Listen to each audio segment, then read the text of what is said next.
Hey yo, what is up? A quick video for you guys today.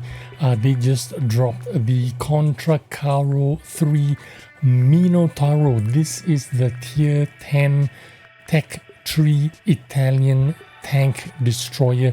This tank is so fresh that they haven't even laid out the texture on the tank.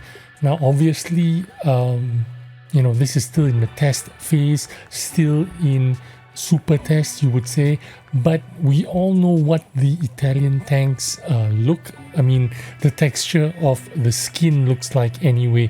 We know what the progetto looks like, so imagine that kind of skin texture on the Controcarro 3 Minotauro. This is of course in super test and it is coming out real soon, which is why they've pushed out the leaked pictures, the initial stats. We do expect that they might change it up a little bit later on perhaps, but we're going to take a look at what they are putting out there as a feeler, I suppose.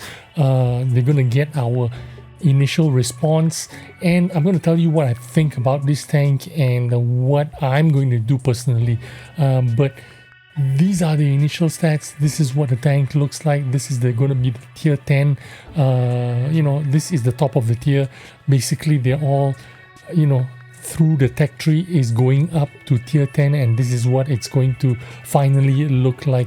We do have AP standard shells and heat premium shells, and the shell velocity is what we're going to get out of this picture here. 1300 meters per second, pretty quick shell velocity for AP shells, and the heat shells have 1256 meters per second as well. That is pretty good heat shells, not gonna lie.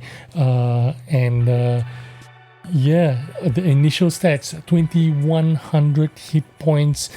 This tank is a tank destroyer, 700 horsepower on the engine with 57 tons. It's going to be pushing 58 tons with 700 horsepower. The power to weight ratio is 12.17, which puts this tank as a very slow, cumbersome, heavy tank. Remember, this is 58 tons with only 700 horsepower, 12.17 power to weight ratio, with a top speed of 36 kilometers an hour going forward and 12 kilometers an hour going in reverse. This is a very slow, heavy tank. I suppose this is going to have a lot of armor, so let's take a look at what else the stats are going to show us. The hull rotation on this tank is 18.77 degrees per second. This is a slow rotating hull. The turret rotation as well, 25.03 degrees per second.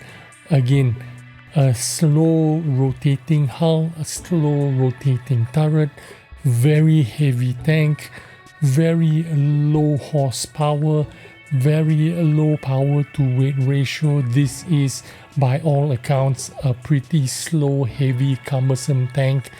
Remember, if you didn't watch the earlier videos, the tank destroyers from the Italian line are going to be limited to how far they can rotate their turret. For the tank destroyers, for the tier 10s, it is going to be able to look 45 degrees right and 45 degrees left. It can't even look 90 degrees. So 45 degrees is somewhere here. It can look left and right a little bit without rotating the turret, but it's only limited to 45 degrees left and 45 degrees right. So that is the news that I have for you. regarding its mobility and agility. Not great, to be honest. Not very good at all. The hull armor, however, 300 millimeters frontally, and it is pretty sloped. So plus the sloping, you're going to get a little bit more than 300 millimeters of armor. So we're looking at pretty good frontal hull armor. The turret armor as well, 300 millimeters. Again, this is sloped, but not exactly a lot of sloping. I don't know what is the slope degree here. We have what is the actual turret armor going to be, but I can tell you this tank has 10 degrees of gun depression, so it's going to have a lot of sloping when it is shooting over a ridge line, which is going to make this tank pretty strong in my opinion. And this tank has an auto loading mechanism with 5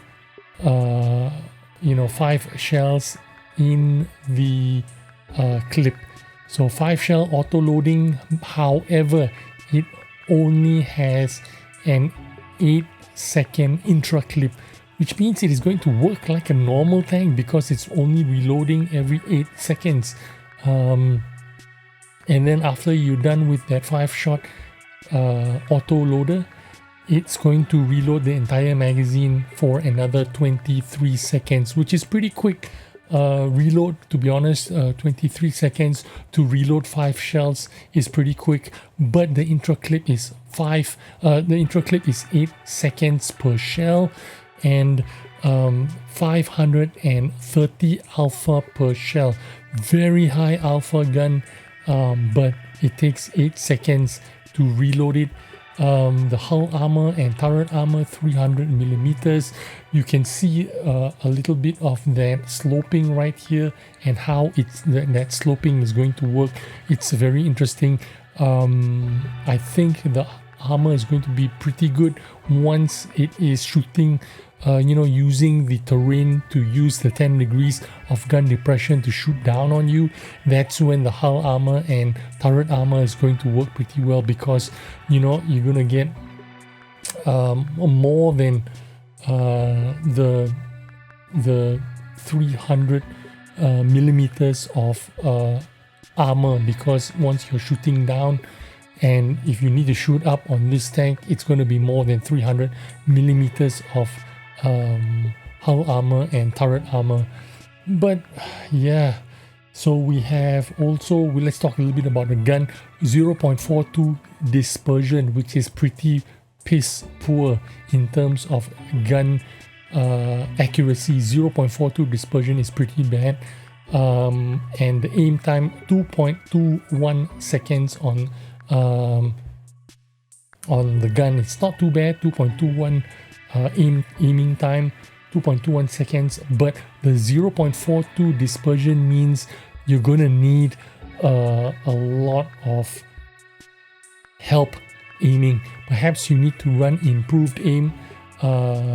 We don't know what the moving dispersion is going to be. There is no indication of the moving dispersions, so we don't know if this gun is going to need gun stabilization or not yet. We don't know yet, but we do know that the dispersion is pretty poor. 0.42 dispersion means shooting from a distance, this tank is not going to hit anything. You're going to need to shoot tanks that are pretty close to you, or medium distance, or being a heavy tank, support tank. That's what I can tell you about this tank. So that is all the information that I have for you right now. It also has the camouflage values of 15.16 stationary, which means it's going to have pretty good camouflage, over 30%, maybe 33% camouflage values. But the accuracy is so poor, that even though you have good camo, you're not going to be able to shoot from a distance because of that 0.42 dispersion. I'm going to be expecting some changes with that dispersion, but we'll see what's going to happen later on. It is still very early days. I can tell you how I feel about this tank, that they put out a Italian tank destroyer line right after they put out the Czechoslovakian tank destroyer in premium. If it was up to me right now, what I feel is I'm going to save all my free XP and I'm not going to spend a single free XP on the Italian tank destroyer, because I feel like this tank isn't very good right now. It's not good enough for me to spend any of my free XP on this tank. In fact, I'm going to save all my free XP and I'm just going to wait like a good boy, wait patiently for the Czechoslovakian Tech 3 tank destroyers, because those are the tanks that are going to be really good. If the tank destroyer, if the SHPTK TVP 100 is any indication of how good the Czechoslovakian tank destroyers are going to be, I'm going to save all my free XP on, that Tech 3, on the Czechoslovakian tank destroyer Tech 3. That is where my money is going to be at. Anyway, thanks for watching. Hope you enjoyed this video and took a little bit of information and some insight into the new tank destroyer line that has been added into Super Test. I will see you on the next video. Bye bye.